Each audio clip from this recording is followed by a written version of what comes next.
चुकी हैं, उन सभी शिफ्ट के आधार पर एक ऐसा एक्सपेक्टेड मॉडल पेपर आपके लिए तैयार किया गया है, जिस मॉडल पेपर को आपको जरूर देखना चाहिए अपनी शिफ्ट से पहले पहले। मैं कहूंगा साथियों, अगर इस पूरे मॉडल पेपर को आप देखते हो अपनी परीक्षा से पहले, अपनी शिफ्ट से पहले, तो आपको ये समझ लीजिए बहुत फायदा देखने को मिलेगा आज की इस वीडियो से, क्योंकि साथियों ये पूरी आधारित क्लास है पिछली सभी शिफ्ट पर। तो इसमें जो भी साथियों क्वेश्चंस होंगे, तो सबसे पहले साइंस के क्वेश्चंस होंगे, उसके बाद साथियों कुछ क्वेश्चंस मैंने करंट अफेयर के लिए हैं जो आपके एग्जाम में आपको देखने को मिलेंगे, और उसके अलावा साथियों रीजनिंग को देखेंगे, मैथ को देखेंगे। तो सभी विषयों पर आधारित तथा पिछली सभी शिफ्ट पर आधारित साथियों आरआरबी टेक्नीशियन की इस क्लास में आप सभी का स्वागत है एक बार फिर से। तो साथियों अगर आपने इस वीडियो में एंट्री की है तो सभी सवालों को देखिएगा, अपने एग्जाम को क्रैक कीजिएगा। पहला सवाल, एक नाभिक में प्रोटॉन और न्यूट्रॉन को बांधने वाले बल को क्या कहा जाता है? साथियों प्रबल नाभिकीय बल कहा जाता है। ये क्वेश्चन बहुत इंपॉर्टेंट है। अगला सवाल देखिए कि निम्नलिखित में से किस ऊष्मा अंतरण विधि से पृथ्वी को सूरज से ऊर्जा प्राप्त होती है? तो यहाँ पर अगर बात करें, आप लोग ध्यान रखेंगे साथियों, जो विकिरण विधि है ना साथियों,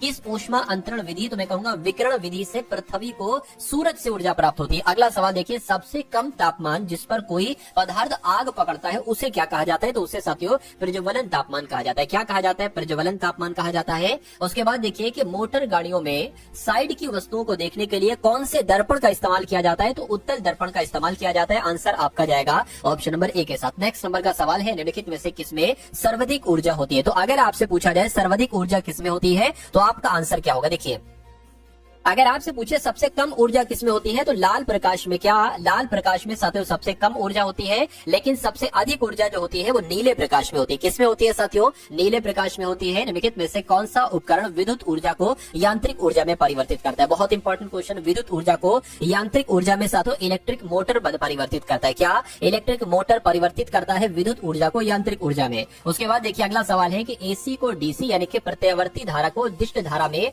परिवर्तित करने के लिए निम्नलिखित में से किस उपकरण का प्रयोग किया जाता है? तो मैं कहूंगा रेक्टिफायर का इस्तेमाल किया जाता है। किसका साथियों? रेक्टिफायर का इस्तेमाल किया जाता है। ये आपको ध्यान रखना है, क्वेश्चन ये बहुत इंपॉर्टेंट है। अगला सवाल है कि इलेक्ट्रॉनिक संचार प्रणाली की 3 बुनियादी इकाइयां कौन सी है, मुझे बताइए। तो यहाँ पर मैं आपको आंसर बता देता हूँ डायरेक्ट, आप लोग ध्यान रखेंगे। ट्रांसमीटर, ट्रांसमिशन चैनल और रिसीवर, ये तीनों क्या है? इन तीनों की अगर बात करें तो ये इलेक्ट्रॉनिक संचार प्रणाली की 3 बुनियादी इकाइयां हैं, ये आपको मालूम होना चाहिए, ठीक है ना। अगला सवाल है कि निम्नलिखित में से किस गैस का प्रयोग फलों को असमय पकाने के लिए किया जाता है, यानी कि फलों को जल्दी पकाने के लिए किया जाता है? तो एथिलीन गैस का प्रयोग किया जाता है, ये भी आपको याद रखना है।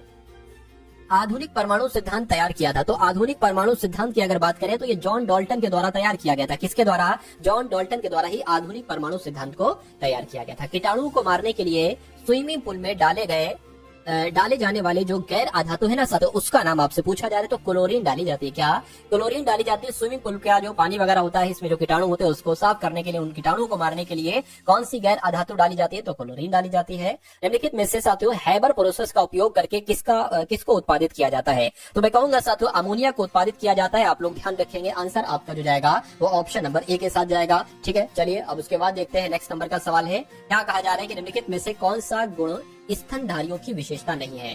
तो कौन कौन से गुण साथियों स्तनधारियों की विशेषता है? अगर बात करते हैं, ये गर्म रक्त वाले जीव हैं। बिल्कुल साथियों, ये गर्म रक्त वाले ही जीव साथी होते हैं, ये बात बिल्कुल सही है। इनमें त्रिकक्षीय हृदय पाया जाता है? मैं कहूंगा नहीं। इनकी त्वचा में बालों के साथ साथ पसीने और तेल की ग्रंथियां भी पाई जाती हैं, ये बात भी बिल्कुल सही है। अधिकांश स्तनधारी जीवित शिशु पैदा करते हैं, ये बात भी बिल्कुल सही है। लेकिन ऑप्शन नंबर बी वाली साथियों बात जो है ना वो सही नहीं है, क्योंकि इनके हृदय 4 कोष्ठकों में विभाजित होते हैं, त्रिकक्षीय हृदय इनमें नहीं पाया जाता है। खैर अगला सवाल देखिए कि मानव के खून में, मानव के रक्त में प्लाज्मा की लगभग कितनी मात्रा होती है? तो साथियों लगभग 55 से 60% प्लाज्मा होता है मानव के ब्लड में, ठीक है ना। उसके बाद देखिए अगला सवाल है कि निम्नलिखित में से किसकी सहायता से रक्त द्वारा ऑक्सीजन ले जाई जाती है? तो किसकी सहायता से साथियों? लोहित कोशिकाओं की सहायता से ही रक्त के द्वारा ऑक्सीजन ले जाया जाता है, ठीक है ना। साथियों सभी के सभी टॉप लेवल के क्वेश्चन हैं, इन सभी क्वेश्चन को आप लोग देखिए और अपने एग्जाम के लिए आप अपनी तैयारी करिए।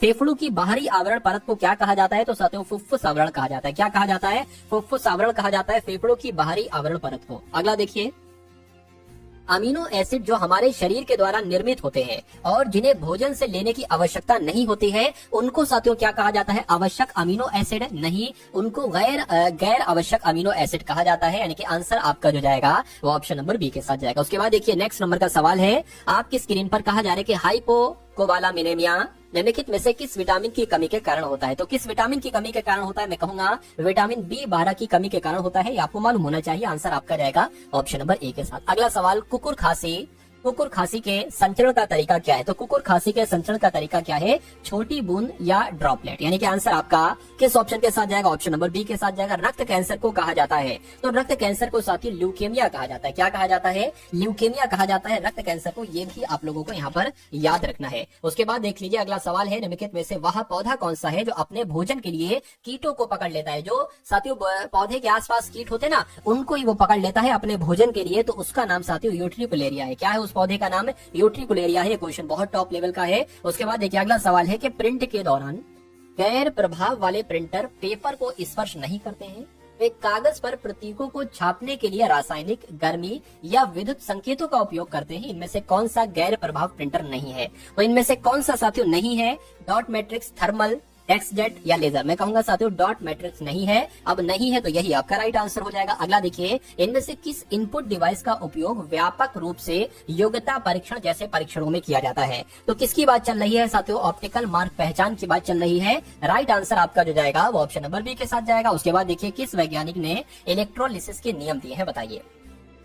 तो साथियों एम फैराडे के द्वारा इलेक्ट्रोलिसिस के नियम दिए गए हैं। ये बात आप लोग ध्यान रखेंगे, आपके एग्जाम में पूछा जा सकता है। अब उसके बाद देखिए अगला सवाल है, क्या कहा जा रहा है साथियों? सही मिलान की पहचान करिए। सही मिलान की पहचान करके साथियों मुझे आप लोग यहाँ पर बता दीजिए। चलिए देखिए, यहाँ पर अगर बात करें माइक्रोवेव अवन जो है ना, इसका आविष्कार पर्सी स्पेंसर ने किया है। ये बात बिल्कुल सही है। ट्रांसफार्मर का आविष्कार पियरे वर्नियर ने किया है? मैं कहूंगा नहीं साथियों, फैराडे के द्वारा किया गया। क्या? ट्रांसफार्मर का आविष्कार साथियों आप लोग ध्यान रखेंगे माइकल फैराडे के द्वारा किया गया है। और बैटरी का आविष्कार विलियम स्टैनली के द्वारा नहीं किया गया है, वोल्टा के द्वारा किया गया। क्या? बैटरी का आविष्कार वोल्टा के द्वारा किया गया और वर्नियर कैलिपर का आविष्कार एलेक्सेंड्रो वोल्टा के द्वारा साथियों नहीं किया गया है। आप लोग ध्यान रखेंगे, वर्नियर, पियरे वर्नियर के द्वारा किया गया, पियरे वर्नियर के द्वारा किया गया। तो पूछा गया था कौन सा सही सुमेलित है? मैं कहूंगा ऑप्शन नंबर ए वाला सही मिलान करता है। आंसर आपका जाएगा ऑप्शन नंबर ए के साथ। अगला सवाल है आपकी स्क्रीन पर, अच्छा सवाल है, देखिए और बताइए क्या आपका आंसर हो सकता है। ढालू सड़क पर पत्थर लुढ़काना ऊर्ध्वाधर ऊपर की ओर उठाने से अधिक आसान है। यानी कि जो ढाल होती है, ढाल, उस पर पत्थर लुढ़का दोगे बहुत आसान है, लेकिन चढ़ाई पर पत्थर नहीं लुढ़काया जा सकता है। इसको ऊपर ले जाना कठिन है। क्यों कठिन है? ये सवाल का जवाब आपसे पूछा जा रहा है। पत्थर को लुढ़काने में किया गया कार्य इसे उठाने की अपेक्षा कम है। बिल्कुल। दोनों में किया गया कार्य समान है? समान नहीं है। पत्थर को लुढ़काने में किया गया कार्य इसे उठाने की अपेक्षा अधिक सरल है, या पत्थर को उठाने में किया गया कार्य इसे लुढ़काने के समान है? समान तो नहीं। मैं कहूंगा सबसे सटीक जवाब की अगर बात करें तो आप लोग ध्यान रखेंगे, पत्थर को लुढ़काने में किया गया कार्य इसे उठाने की अपेक्षा कम होता है। तो आंसर आपका जो जाएगा वो ऑप्शन नंबर ए के साथ जाएगा। ठीक है ना? चलिए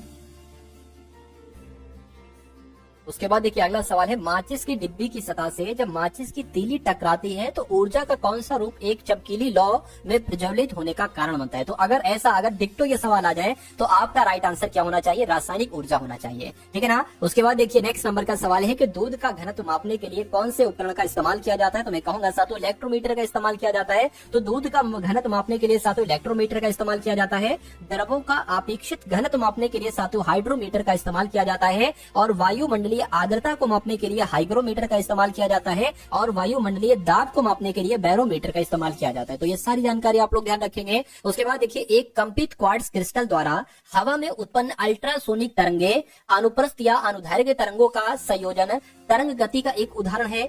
क्या आपका यहाँ पर राइट आंसर हो सकता है? मुझे बताइए। मैं कहूंगा अनुदैर्घ्य यहाँ पर साथियों आ जाना चाहिए। तो एक कंपित क्वार्ट्ज क्रिस्टल द्वारा हवा में उत्पन्न अल्ट्रासोनिक तरंगे अनुदैर्घ्य तरंग गति का एक उदाहरण है। आंसर आपका जाएगा सी के साथ। अगला सवाल है, यानी कि निम्नलिखित में से किस ऊष्मा अंतरण विधि से पृथ्वी को सूरज से ऊर्जा प्राप्त होती है? तो ये तो मैं आपको करा चुका हूँ विकर्ण, इसका मैंने आपको राइट आंसर बताया था। अगला देखिए, प्रकाशीय सूक्ष्मदर्शी में किसके लिए तेल निमज्जन का प्रयोग किया जाता है? तो अगर देखिए डिक्टो सवाल आएगा, रत्ती भर का चेंज नहीं होगा, ये समझ लीजिए। आप बहुत ध्यान से आपको ये क्लास देखना है, क्योंकि इन क्वेश्चंस को मैंने बहुत मेहनत के साथ साथ तो इकट्ठा किया है। यानी कि प्रकाशीय सूक्ष्मदर्शी में किसके लिए तेल निमज्जन का प्रयोग किया जाता है? तो साथियों सूक्ष्मदर्शी की विभक्त शक्ति बढ़ाने के लिए तेल निमज्जन का प्रयोग किया जाता है। आंसर आपका जाएगा ए के साथ। निम्नलिखित में से कौन सा कठोर पानी में अधिक मात्रा में मौजूद है? तो किसकी बात चल रही है साथियों? कैल्शियम और मैग्नीशियम की बात चल रही है। तो कैल्शियम और मैग्नीशियम या कठोर पानी में अधिक मात्रा में मौजूद होते हैं। उसके बाद देखिए जल प्रक्रमण संयंत्रों में घुले हुए ठोस पदार्थ को हटाने के लिए क्या उपाय किए जाते हैं? तो क्या उपाय किए जाते हैं साथियों? ऑक्सीकरण और निस्पंदन नहीं, सक्रिय कार्बन ये भी नहीं साथियों, रिवर्स ऑस्मोसिस, आसवन और आयन एक्सचेंज, ये आपका आंसर होना चाहिए। यानी कि डिक्टो अगर ये सवाल आता है तो डिक्टो आंसर मैंने आपको बता दिया है, ठीक है ना। चलिए उसके बाद देखिए अगला सवाल है कि निम्नलिखित में से किस रसायन को मृतिका का विट्रियल कहा जाता है? तो मृतिका का विट्रियल किसे कहा जाता है? एल्यूमिनियम सल्फेट को कहा जाता है। ये बात आप लोग ध्यान रखेंगे। आंसर आपका जाएगा ऑप्शन नंबर डी के साथ। नेक्स्ट नंबर का सवाल है, आपके स्क्रीन पर साथियों इस सवाल को देखिए और बताइए राइट आंसर क्या होगा। क्या कहा जा रहा है साथियों? आपसे कहा जा रहा है कि क्वार्ट्ज क्रिस्टल जो सामान्यतः क्वार्ट्ज घड़ियों आदि में प्रयुक्त होते हैं, रासायनिक रूप से सोडियम सिलिकेट होते हैं। तो मैं कहूंगा साथियों नहीं, जर्मेनियम ऑक्साइड या सिलिकॉन डाइऑक्साइड, सिलिकॉन डाइऑक्साइड यहाँ पर आपका राइट आंसर हो जाएगा, ठीक है ना। चलिए उसके बाद देखिए अगला सवाल है कि सीएनजी को वाहनों में ईंधन के रूप में भरने के लिए कितने किलोग्राम तक बढ़ाया जाता है? तो कितने किलोग्राम तक साथियों बढ़ाया जाता है, ये आपसे यहाँ पर पूछा जा रहा है, मुझे बताइए। तो आप लोग ध्यान रखेंगे 200 से 250 किलोग्राम तक बढ़ाया जाता है सीएनजी को वाहनों में ईंधन के रूप में प्रयुक्त करने के लिए। उसके बाद देखिए किस गैस का गंध सड़े हुए अंडे के जैसा होता है? तो आप लोग ध्यान रखेंगे हाइड्रोजन सल्फाइड की अगर बात करें तो हाइड्रोजन सल्फाइड की जो गंध होती है ना इस गैस की, तो सड़े हुए अंडे की तरह होती है। उसके बाद देखिए कमरे के तापमान पर कौन सी अधातु तरल अवस्था में ही पाई जाती है? तो किसकी बात चल रही है साथियों? ब्रोमीन की बात चल रही है। यानी कि कमरे के तापमान पर ब्रोमीन ये तरल अवस्था में ही पाई जाती है। उसके बाद देखिए दहन के लिए निम्नलिखित में से कौन सी गैस आवश्यक होती है? तो दहन के लिए कौन सी गैस आवश्यक होती है साथियों? ऑक्सीजन गैस आवश्यक होती है। राइट आंसर आपका ऑप्शन नंबर सी हो जाएगा। नेक्स्ट नंबर का सवाल है, कहा जा रहा है आपसे कि लिटमस विलियन एक बैंगनी रंग का रंजक होता है जिसे रेसिया से प्राप्त किया जाता है, फ्यूनेरिया से प्राप्त किया जाता है, लाइकन से प्राप्त किया जाता है। बिल्कुल साथियों लाइकन से प्राप्त किया जाता है। यानी कि लिटमस विलियन एक बैंगनी रंग का रंजक होता है जिसे लाइकन से प्राप्त किया जाता है। उसके बाद देखिए आपने 40-41 क्वेश्चन देख लिए साइंस के, विज्ञान के, और अब साथियों कुछ क्वेश्चंस हम लोग देख लेते हैं करंट अफेयर के, जो इस बार आपके एग्जाम में आपसे पूछे जाएंगे। तो बहुत अटेंशन के साथ इन सभी करंट अफेयर के सवालों को साथियों देखिएगा। तो पूछा जा रहा है कि जुलाई 2024 में किसे फिर से पश्चिम बंगाल के पुलिस महानिदेशक यानी कि डीजीपी के रूप में नियुक्त कर दिया गया है? तो इनका नाम है राजीव कुमार और ये फिर से पश्चिम बंगाल के पुलिस महानिदेशक बन चुके हैं। उसके बाद देखिए जुलाई 2024 में फिर से लोकसभा में कांग्रेस का उप नेता किसको नियुक्त किया गया? तो किनको नियुक्त किया गया है? गौरव गोगोई को नियुक्त किया गया है। तो आपसे पूछा जाएगा लोकसभा में कांग्रेस के उपनेता कौन है? तो गौरव गोगोई है। उसके बाद देखिए भारतीय लागत लेखाकार संस्थान के अध्यक्ष साथियों कौन है? तो इनका नाम है विभूति भूषण नायक और ये भारतीय लागत लेखाकार संस्थान के अध्यक्ष है। आंसर आपका ऑप्शन नंबर ए हो जाएगा। अगला सवाल आपके स्क्रीन पर के जुलाई 2024 में इसे अंडमान और निकोबार द्वीप समूह का नया पुलिस महानिदेशक यानी कि डीजीपी नियुक्त किया गया। तो अगर आपसे साथियों पूछा जाए क्या कि अंडमान निकोबार द्वीप समूह का नया डीजीपी किसे नियुक्त किया गया है? तो हरगोविंद सिंह धालीवाल को नियुक्त किया गया है। ये आप लोग ध्यान रखेंगे। जुलाई 2024 में किसे भारतीय लघु उद्योग विकास बैंक यानी कि सिडबी के अध्यक्ष और प्रबंध निदेशक के रूप में नियुक्त किया गया? तो ये क्वेश्चन बहुत इंपॉर्टेंट है साथियों आपके लिए। इनका नाम है मनोज मित्तल और मनोज मित्तल साहब को सिडबी का अध्यक्ष भी बनाया गया है और प्रबंध निदेशक भी बनाया गया है। उसके बाद देखिए चिकित्सा सेवा के महानिदेशक के रूप में साथियों नियुक्त होने वाली पहली महिला कौन बनी है? तो कौन बनी है साथियों? साधना सक्सेना नायर बनी है। ये आप लोग ध्यान रखेंगे। आंसर आपका जो जाएगा वो ऑप्शन नंबर सी के साथ जाएगा। जून 2024 में किसे भारत का नया सेना प्रमुख नियुक्त किया गया? सवाल हो सकता हो आपसे पूछ लिया जाए तो बहुत ध्यान से उपेंद्र द्विवेदी जी का नाम आप लोग ध्यान रखेंगे कि भारत के नए सेना प्रमुख किसे बनाया गया है? साथियों उपेंद्र द्विवेदी को बनाया गया है। आंसर आपका जाएगा ऑप्शन नंबर बी के साथ। अगला सवाल आपकी स्क्रीन पर कि जुलाई 2024 में किसे भारतीय पुरुष क्रिकेट टीम के नए मुख्य कोच के रूप में नियुक्त किया गया? तो गौतम गंभीर साहब को भारतीय पुरुष क्रिकेट टीम के मुख्य कोच, हेड कोच के रूप में नियुक्त किया गया है। अगला देखिए भारतीय वायुसेना के उप प्रमुख के रूप में किसे नियुक्त किया गया है? तो तेजिंदर सिंह की अगर बात करें, तेजिंदर देखिए अपॉइंटमेंट से बहुत सारे सवाल आपके बन रहे हैं। तो साथियों अपॉइंटमेंट से जो बहुत इंपॉर्टेंट क्वेश्चन थे वो मैं साथियों वीडियो में आपको पढ़ा रहा हूँ। तो भारतीय वायुसेना के उप प्रमुख के रूप में किसे नियुक्त किया गया है? तेजिंदर सिंह को नियुक्त किया गया है। इंडियन ऑयल कॉर्पोरेशन के अध्यक्ष के रूप में साथियों किसे नियुक्त किया गया है? तो वी सतीश कुमार को नियुक्त किया गया। किसको नियुक्त किया गया है? वी सतीश कुमार को नियुक्त किया गया है। उसके बाद देखिए अगला सवाल आपकी स्क्रीन पर, और अब यहाँ पर आपके सामने साथियों रीजनिंग के क्वेश्चन शुरू हो चुके हैं। तो देखिए जैसा रीजनिंग का लेवल रहा है वैसे क्वेश्चन साथियों आज की इस वीडियो में हम लोग डिस्कस करेंगे। ठीक है ना? जो एग्जामिनर के अब मनोमस्तिष्क में है कि हाँ भाई वो अब ये सवाल आपसे पूछ सकता है साथियों, तो उन सभी सवालों को मैंने कवर किया है इस वीडियो के माध्यम से। ठीक है ना? चलिए तो इसको थोड़ा सा छोटा कर ले, क्या करें? चलिए कोई दिक्कत नहीं, हो जाना चाहिए। देखिए कर लेता हूँ मैं थोड़ा छोटा।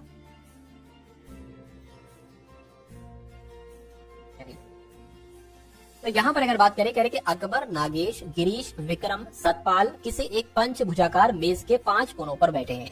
सभी मेज के केंद्र की ओर अभिमुख करके बैठे हैं। तो मैं कह सकता हूँ साथियों, एक मेज है, मान लीजिए ऐसी पंचभुजाकार बना लेते हैं, जैसा सवाल में कहा गया वैसा बना लेते हैं। तो साथियों 1 2 3 4 और ये 5, ऐसे करके 5 भुजाएं हो गई। तो यहाँ पर मान लीजिए कहीं अकबर बैठे होंगे, कहीं नागेश, कहीं गिरीश, विक्रम, सतपाल। तो साथियों सभी का मुख किस तरफ है? केंद्र की तरफ है, ऐसा यहाँ पर बताया गया है, केंद्र की तरफ सभी का मुख है। ठीक है, यानी कि गिरीश विक्रम के बाएं तीसरे स्थान पर बैठा है और सतपाल नागेश के बाईं ओर बगल में बैठा है। अकरम सतपाल के बाईं ओर दूसरे स्थान पर बैठा है। तो नागेश के दाईं दूसरे स्थान पर कौन बैठा है? देखिए, अगर आप इस लाइन को करेंगे, गिरीश विक्रम के बाईं ओर तीसरे स्थान पर बैठा है, उसके बाद लाइन आ जाएगी सतपाल नागेश के बाईं ओर बगल में बैठा है, अकबर सतपाल के बाईं ओर स्थान पर बैठा। अब देखिए, अगर आप यहाँ से शुरुआत करते हैं तो आपको सतपाल कॉमन मिल जाएगा। सतपाल यहाँ पर भी है और यहाँ पर भी है, इसलिए इसको पहले ना लिखकर पहले आप इसको लिखिए, सतपाल वाले को। तो सतपाल नागेश के बाईं ओर बगल में बैठा है। तो मान लीजिए साथियों, अगर हम नागेश को कहाँ बैठा लें, नागेश को मान लीजिए साथियों अगर हम यहाँ पर बैठा लें, तो क्या कहा गया है? नागेश के बाईं ओर सतपाल बैठा है, तो नागेश के बाईं ओर सतपाल यानी कि सतपाल फिर यहाँ पर आ जाएंगे।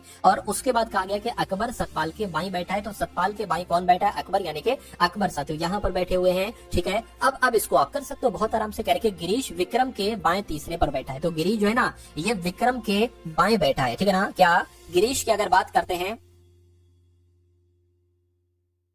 1 2 3 4 5 हो गए। ठीक है, तो गिरीश की यहाँ पर साथियों बात की गई है। क्या बात की गई है? एक सेकंड, कुछ मुझसे मिस्टेक हो रही है क्या? देखिए जरा, सतपाल नागेश के बाईं ओर बगल में बैठा है। तो सतपाल जो है ना, ये नागेश के बाईं ओर बगल में बैठा है, कोई दिक्कत नहीं। उसके बाद करें अकबर सतपाल के बाएं, अच्छा दूसरे स्थान पर बैठा है। सॉरी, ठीक है, सॉरी। देखिए यहाँ पर क्या कहा गया था, साथियों कह रहे हैं कि सतपाल के, यानी कि सतपाल के बाएं दूसरे स्थान पर अकबर है, यानी कि अकबर को यहाँ पर होना चाहिए, वही तो मैं कहूँ। यहाँ तक तो मैंने कर दिया, फिर ये चीजें यहाँ पर सॉल्व नहीं हो पा रही, तो मैं समझ गया कुछ ना कुछ गड़बड़ है। चलिए खैर, अगला देखिए। अब इसको देखिए, गिरीश विक्रम के बाएं तीसरे स्थान पर बैठा है। तो गिरीश जो है ना, गिरीश ये विक्रम के बाईं ओर तीसरे स्थान पर बैठा है। तो अगर मैं विक्रम को यहाँ पर बैठा लूं और मैं कहूँ कि विक्रम के बाएं तीसरा क्या होगा? 1 2 3 ये हो जाएगा। तो यहाँ पर कौन बैठेगा साथियों? गिरीश बैठेगा, यानी कि 5 लोग थे, 5 लोगों को बैठा दिया। अब सवाल क्या आपसे पूछा जा रहा है कि नागेश के दाएं दूसरे स्थान पर कौन है? तो नागेश के दाएं दूसरे स्थान पर 1 2 यानी कि अकबर है दूसरे नंबर पर। तो अकबर क्या होगा? अकबर आपका बिल्कुल करेक्ट आंसर हो जाएगा। और जिनका आंसर ऑप्शन नंबर ए है, यानी कि अकबर है, मैं कहूंगा बिल्कुल करेक्ट है। तो ये सवाल, ऐसे सवाल साथियों आ रहे हैं। किसी निश्चित कोड भाषा में SHEER को क्या लिखा जाता है? 211022220 लिखा जाता है। और NIGST को 16391022 लिखा जाता है। तो RIGST को क्या लिखा जाएगा? ये आपसे साथियों पूछा जाएगा।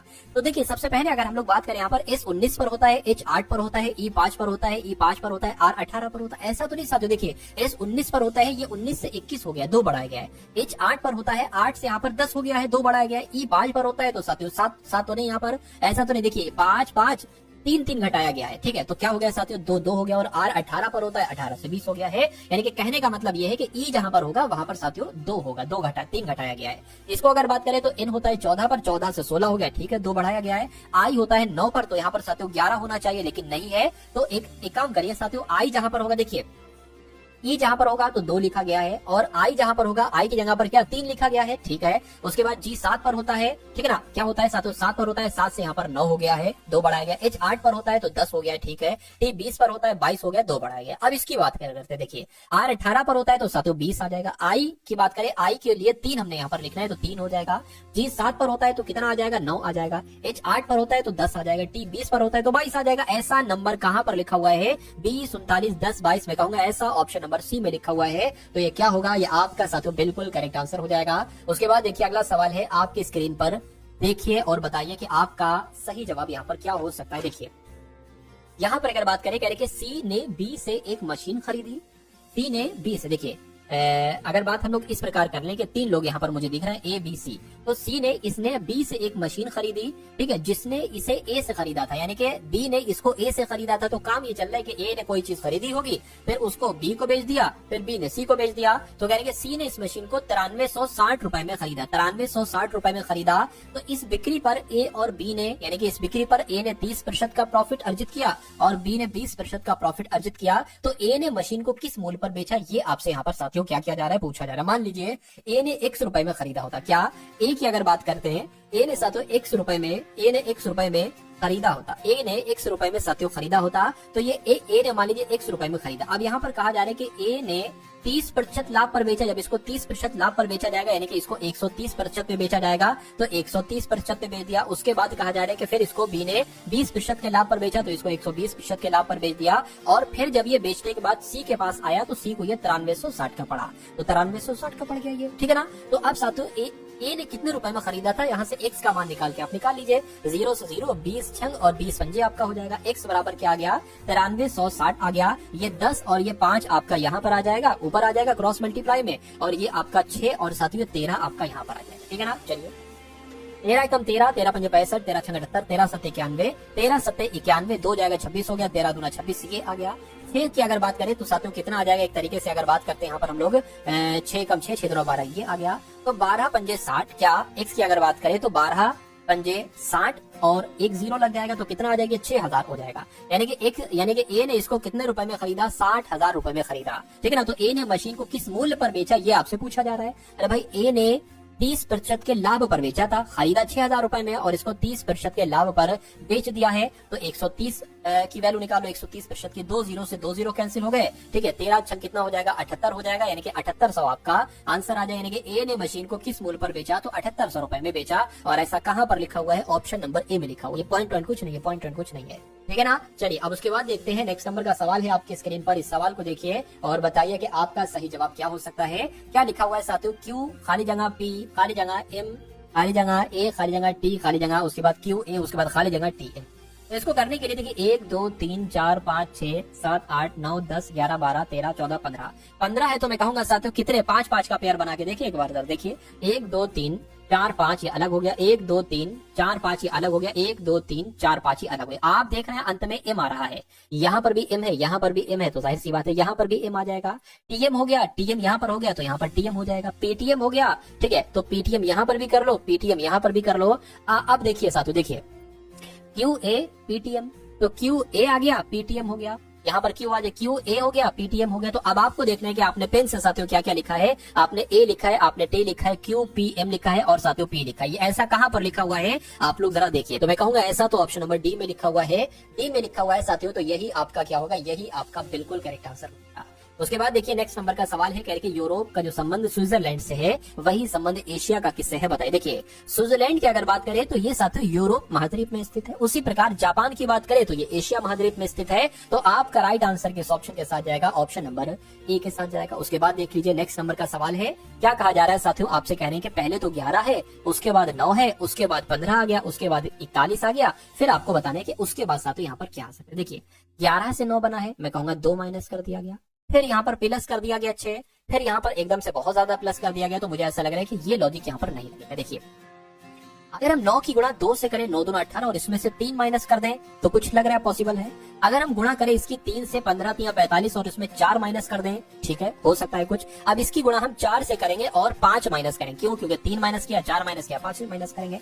तो 41 चौक कितने हो जाएंगे, 4 कम 4 4 चौक 16, 5 माइनस करेंगे तो कितना हो जाएगा, मेरे हिसाब से 159 हो जाना चाहिए। तो 159 क्या यहाँ पर आएगा, एक बार ऑप्शन चेक करिए। अगर 159 ऑप्शन में हो बिल्कुल है साथियों तो यही आपका आंसर हो जाता है। भाई बहुत बढ़िया, वेरी गुड क्लास। अच्छा ये कैसे आए, सवाल ये पैदा होता है। देखिए 2 से करी, 3 से करी, 4 से करी, जाहिर सी बात है इसकी 1 से करेंगे तो 11 एकम 11 और यहाँ पर 2 माइनस कर देंगे तो 11 में से 2 करेंगे तो 9 ही तो बचेगा। तो कुल मिला के साथियों आंसर आपका ऑप्शन नंबर ए हो जाएगा। अब उसके बाद देखिए नेक्स्ट नंबर का सवाल है आपकी स्क्रीन पर। इस सवाल को देखिए और बताइए राइट आंसर क्या है। कह रहे कुछ बोल्ट पेन है, तो मान लीजिए साथियों ये क्या हो जाएंगे, ये आपके बोल्ट हो गए, ठीक है, ये आपके क्या हो गए, ये आपके बोल्ट हो गए। तो कुछ बोल्ट क्या हो जाएंगे साथियों, पेन हो जाएंगे। तो मान लीजिए कुछ बोल्ट, इतने बोल्ट क्या हो गए, इतने बोल्ट साथियों पेन हो गए। और कुछ स्टेंसिल बोल्ट हो गए, तो कुछ स्टेंसिल, मान लीजिए इतने स्टेंसिल्स क्या हो गए, इतने स्टेंसिल्स क्या हो गए, बोल्ट हो गए। और सभी स्क्रू बोल्ट हो गए, यानी कि बोल्ट के अंदर स्क्रू आएंगे, बोल्ट के अंदर स्क्रू आएंगे। तो अब देखिए निष्कर्ष साथियों कौन सा सही है कि कोई स्क्रू स्टेंसिल नहीं है, कोई स्क्रू स्टेंसिल नहीं है, इसके बारे में हमें कुछ नहीं पता है। कथन में इसके बारे में कुछ नहीं कहा गया है कि कुछ स्क्रू स्टेंसिल है या नहीं है। तो जो नहीं जानकारी होती है उसको कट कर देते हैं। कुछ पेन स्टेंसिल है, कुछ पेन स्टेंसिल्स है, पेन यहाँ पर है, स्टेंसिल्स यहाँ पर है, ये भी आपका गलत हो जाएगा। मैं कहूंगा ना तो निष्कर्ष 1 सही है और ना निष्कर्ष 2 सही है, ऐसा ऑप्शन नंबर सी में लिखा हुआ था। उसके बाद देखिए अगला सवाल है आपके स्क्रीन पर, देखिए सवाल को और बता दीजिए कि आपका राइट आंसर यहाँ पर किस ऑप्शन के साथ जा सकता है। कह रहे 36 से 74 और फिर 55, मतलब जो रूल यहाँ पर लगा है वही रूल इन 4 ऑप्शन में से कहाँ पर लगेगा, ये बात आपसे पूछी जा रही है। देखिए जरा 36, 74, 55 ये क्या यहाँ पर रूल लगा हुआ है, जरा देखिए साथियों। अच्छा यहाँ पर पहले तो बढ़ाया गया है फिर घटाया गया है, तो ये तो नहीं लग रहा है। अगर हम इन दोनों को जोड़ें तो जरा साथियों इन दोनों को जोड़िए कितना आता है। तो इन दोनों को जोड़कर साथियों कितना आता है, एक तरीके से अगर बात करें तो 10 और ये आपका कितना हो जाएगा, ये आपका साथियों 11, यानी कि 110 आ रहा है। अच्छा 110 का आधा क्या 55 होता है, मैं कहूंगा बिल्कुल। तो ऐसा तो नहीं साथियों, शुरू के 2 को जोड़ा गया और फिर उसका आधा कर दिया गया, क्या 85 आगे देखिए जरा 185 हो जाए। 185 का आधा 85 थोड़ी ना होता है, गलत है। 40 52 यानी कि कितना हो जाएगा साथियों, मेरे हिसाब से 102 हो जाएगा। तो इसका अगर आधा करेंगे तो 2 पंजे 10, ठीक है ना, और 2 एकम 2, ये भी कुछ मिस्टेक हो गई क्या, देखिए जरा इसको। अच्छा 80, 102, 50 थोड़ी ना साथियों ये, ठीक है। तो कितना हो जाएगा, 2 और 9 92 हो जाएगा। इसका आधा करेंगे 46 आ जाएगा। 2 चौक 8, 2 छंग 12, बिल्कुल साथियों 46 आ गया।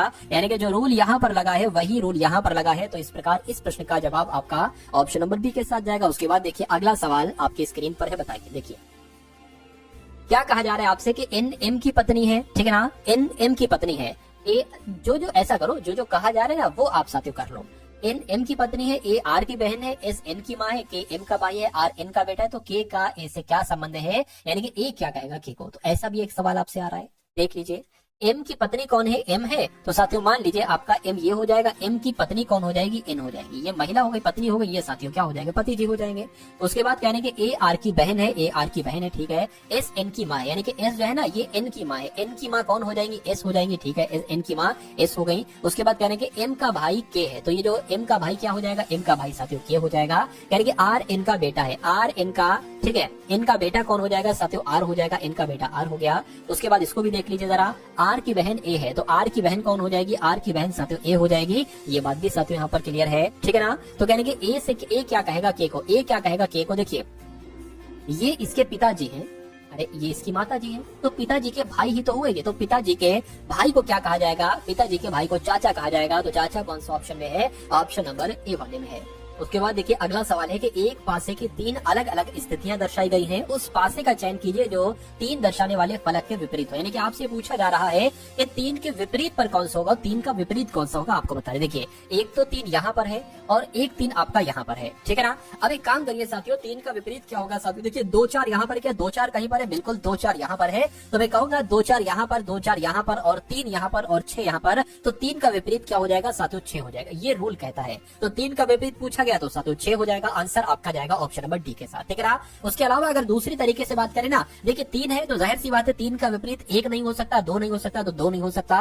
3 लिखा हुआ, 3 का विपरीत 2 नहीं हो सकता, 4 नहीं हो सकता, 4 नहीं हो सकता, ठीक है ना। अब यहाँ पर क्या, तो देखिए इस मेथड से आप राइट आंसर तक नहीं पहुंच पाएंगे। जो पहला वाला मेथड मैंने बताया था उससे राइट आंसर तक पहुंच सकते हैं। चलिए लेकिन कुछ सवाल ऐसे होते हैं जिसमें इस मेथड से भी आप बहुत जल्दी राइट आंसर तक पहुंच जाते हैं। अब उसके बाद देखेंगे साथियों नेक्स्ट नंबर का सवाल है, कहने के LMNOPQ परिवार एक कॉलोनी के एक पंक्ति में बने घरों में रह रहे हैं। देखिए कितने लोग हैं, ठीक है, लोग नहीं परिवार हैं, ये 6 परिवार है, 1 2 3 4 5 और 6 परिवार है, एक कॉलोनी में रह रहे हैं। यानी कि Q और O M के पड़ोसी हैं। तो मान लीजिए साथियों Q और O क्या लिखा हुआ है, Q और O M के पड़ोसी। तो मान लीजिए अगर M यहाँ पर है और Q इसका पड़ोसी है और O भी इसका पड़ोसी, क्योंकि कहा गया है कि M के पड़ोसी है Q और O, ठीक है।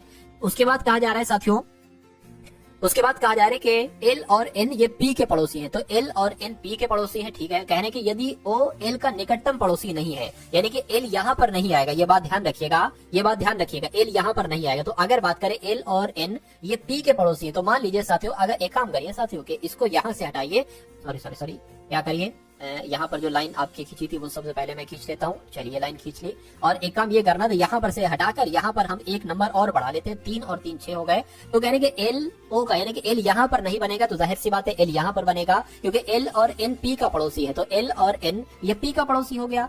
6 लोग थे, 6 को हमने बैठा दिया, क्या यही क्रम है। अब आंसर देख लीजिए क्या पूछा जा रहा है, कह रहे तो दिए गए विकल्पों में से कौन Q का निकटतम पड़ोसी है। तो Q का निकटतम पड़ोसी तो M है। तो क्या M आपका राइट आंसर होगा, मैं कहूंगा बिल्कुल M आपका बिल्कुल सही जवाब हो जाता है। उसके बाद देखिए नेक्स्ट नंबर का सवाल है आपकी स्क्रीन पर, कह रहे उस विकल्प का चयन कीजिए जिसका तीसरे पद से वही संबंध है जो दूसरे पद का पहले से है, यानी कि जैसे CAPSULE से PACSELU बनाया गया है, उसी प्रकार आपको बताने कि PINDROP को क्या लिखा जा सकता है ये आपको बताने। देखिए मुझे ऐसा लग रहा है कि जो लेटर्स यहाँ पर हैं वही लेटर साथियों यहाँ पर हैं, तो यानी कि जो आंसर हमारा बनेगा वो इन लेटर्स की मदद से ही बनेगा।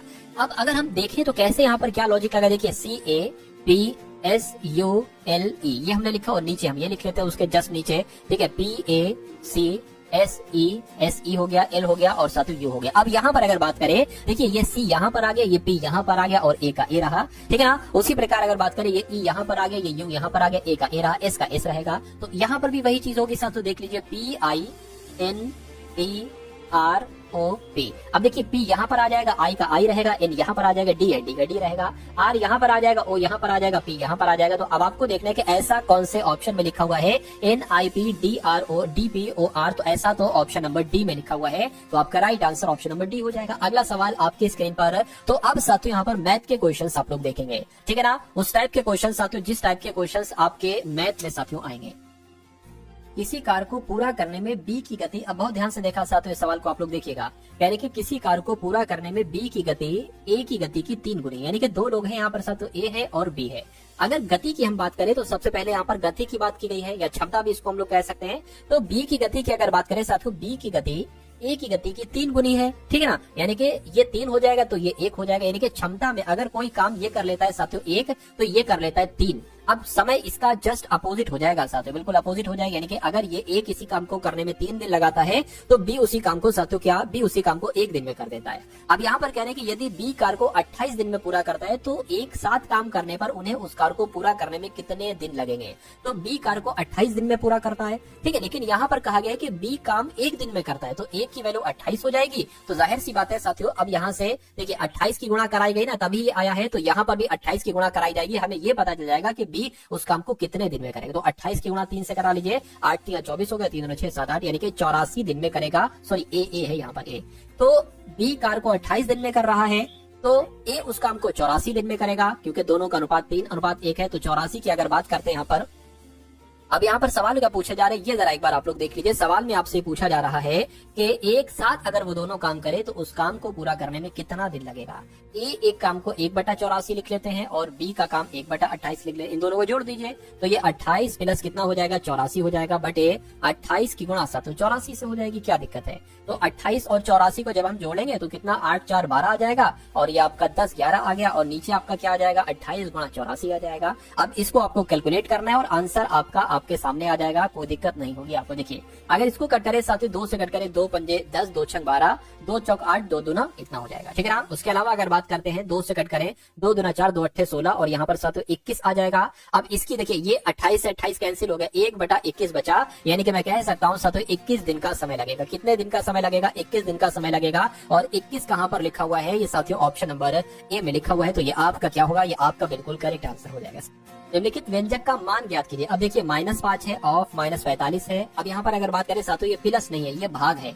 ये क्या है, ये साथियों भाग है, -15 है, माइनस और -3 है, प्लस 5 गुणा 1/15 यहाँ पर आ जाएगा। अब इसको आपको सॉल्व करना। देखिए भाग से पहले ऑफ सॉल्व होता है। ऑफ का मतलब क्या होता है साथियों, ऑफ का मतलब होता है गुणा। क्या मतलब होता है, गुणा होता है। तो इन दोनों की अगर साथियों यहाँ पर हम लोग गुणा और यहाँ पर गुणा है तो इस माइनस से माइनस कैंसिल भी हो जाएगा। तो 45 की जब 5 से गुणा कराएंगे तो 5 पंजे 25 हो जाएगा, 5 चौक 20, और यहाँ पर 22 यानी कि 225 यहाँ पर आ चुका है। अब देखिए अब ये आपका भाग हो जाएगा, और एक काम करिए, ये भाग है ना तो ये इसके नीचे ही आ जाएगा। क्या, ये इसके साथियों नीचे ही आ गया, यानी कि 15 यहाँ पर आ जाएगा, लेकिन माइनस का ध्यान रखिएगा, ठीक है ना। माइनस माइनस प्लस हो जाएगा, या प्लस आपका 3 और प्लस आपका 5 एकम 5, 5 3 15, यानी कि 1/3 यहाँ पर हो जाएगा। इसको अगर कट करें तो 15 एकम 15 7 जाएगा, 15 पंजे 75 हो जाएगा। तो माइनस का 15 आ गया, प्लस 3 3 9, प्लस 1 और बटे 3 आ जाएगा। अब अगला स्टेप क्या होगा, माइनस का 15 प्लस 10 हो जाएगा, और भाग क्या हो जाएगा, ये 3 हो जाएगा। अब 15 की गुणा 3 से होगी, 45 आ जाएगा, माइनस प्लस आपका 10 आ जाएगा, बटे 3 हो जाएगा। उसके बाद अगर यहाँ पर बात करें तो कितना आ जाएगा पता, माइनस का 35 आ जाएगा, बटे 3 आ जाएगा। क्या आ चुका है, माइनस का 35 बटे 3 आ चुका है। इसको हमें आंसर बनाना है, तो 3 नीचे आ गया, 3 एकम 3 माइनस का ये आ गया, ध्यान रखिएगा। और 3 एकम 3, कितना बचा, 2 बचा, 2 यहाँ पर आ गया, यानी कि माइनस का 11 सही 2/3 आपका आंसर आएगा। और ऐसा कहाँ पर लिखा हुआ है, ऐसा आपका ऑप्शन नंबर बी में लिखा हुआ है, तो ये क्या होगा, ये आपका बिल्कुल सही जवाब हो जाएगा। उसके बाद देखिए अगला सवाल आपकी स्क्रीन पर है, देखिए और बताइए। आज साथियों मैथ के ऐसे ऐसे धुरंधर सवाल हम लोग कराएंगे, ठीक है ना, मैं आपको कराऊंगा जो आपके एग्जाम में आपको साथियों देखने को मिलेंगे।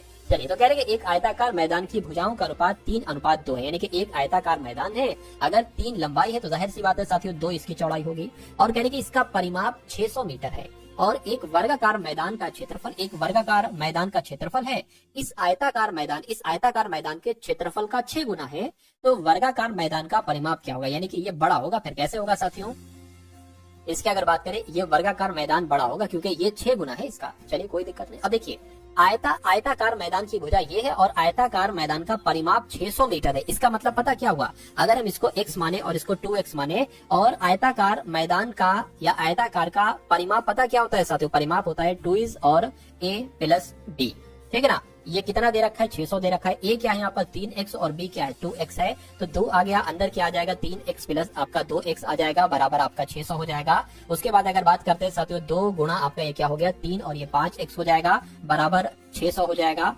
और यहाँ पर अगर बात करें साथियों 5x बराबर क्या हो जाएगा 600/2 हो जाएगा, यानी कि 5x बराबर आपका 300 आ जाएगा। और फिर x बराबर आपका क्या हो जाएगा 300/5 हो जाएगा। x बराबर क्या आ जाएगा 5 30 और 0। ये मैं स्टेप आपके लिए ज्यादा लगा रहा हूँ, वरना तो ये वाला स्टेप पता ये इसी स्टेप के बाद ही आ जाता है ये वाला स्टेप, लेकिन आपको समझाने के लिए साथियों बता रहा हूँ। अब पता ये x बराबर 60 का मतलब क्या हुआ, 3x, इसकी लंबाई हमें पता चल गई। अरे भाई 60 की 3 से गुणा कर दो, क्या आ जाएगा 18, यानी कि साथियों यहाँ पर 180 क्या हो जाएगी, इसकी चौड़ाई लंबाई हो जाएगी। और इसकी लंबाई की चौड़ाई की अगर बात करते हैं कितनी हो जाएगी 120 हो जाएगी। कितनी हो जाएगी साथियों, ये आपकी 120 हो जाएगी। तो अब इसका कुछ काम नहीं है, इसका अब कुछ काम नहीं है, हमें लंबाई पता चल गई, हमें चौड़ाई पता चल गई, ठीक है ना। अब बाकी हम लोग देख लेते हैं कि बाकी हमें अगला स्टेप पे क्या करना है। चलिए भाई, तो अब उसके बाद क्या कहा जा रहा है कि एक वर्गाकार मैदान, इसका क्षेत्रफल जो है ना, ये आयताकार मैदान के क्षेत्रफल का 6 गुना है, यानी कि इसका क्षेत्रफल क्या होगा 100, और ये मैंने गलत, अच्छा यहाँ पर 0 आ जाएगा, 120 गुणा 180,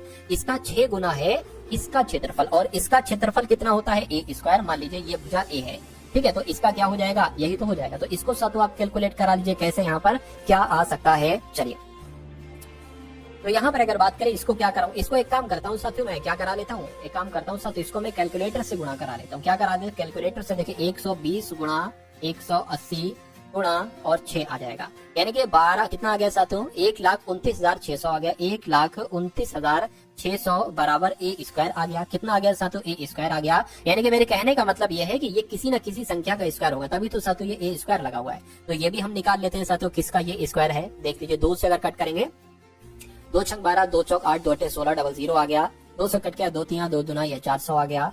2 से कट करेंगे 2 एकम 2 छंग, ठीक है ना, और यहाँ पर 200 आ जाएगा। फिर से 2 से कट करेंगे 2 अट्ठे, और यहाँ पर ये आ जाएगा। फिर से 2 से कट करेंगे 2 चौक 8, और यहाँ पर 0 आ गया। 2 पंजे 10, 0 आ गया। 2 से कट कर दिया 2 दूना 4 आपका हो जाएगा, 0 आ गया।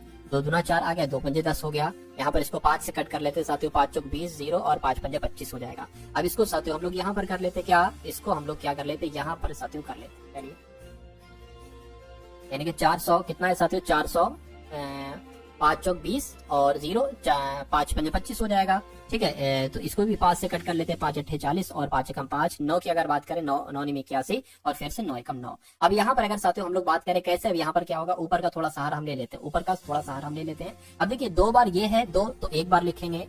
फिर से साथियों 2 बार ये है ना, तो 1 बार लिखेंगे। उसके बाद फिर से 2 बार ये है तो 1 बार लिखेंगे, और फिर एक ये 5 तो 1 बार लिखेंगे, और ये 2 बार 9 है तो 1 बार लिखेंगे। तो साथियों देख लीजिए आपका क्या आंसर यहाँ पर आ जाएगा। चलिए भाई, तो इसको देख लेते हैं साथियों हम लोग।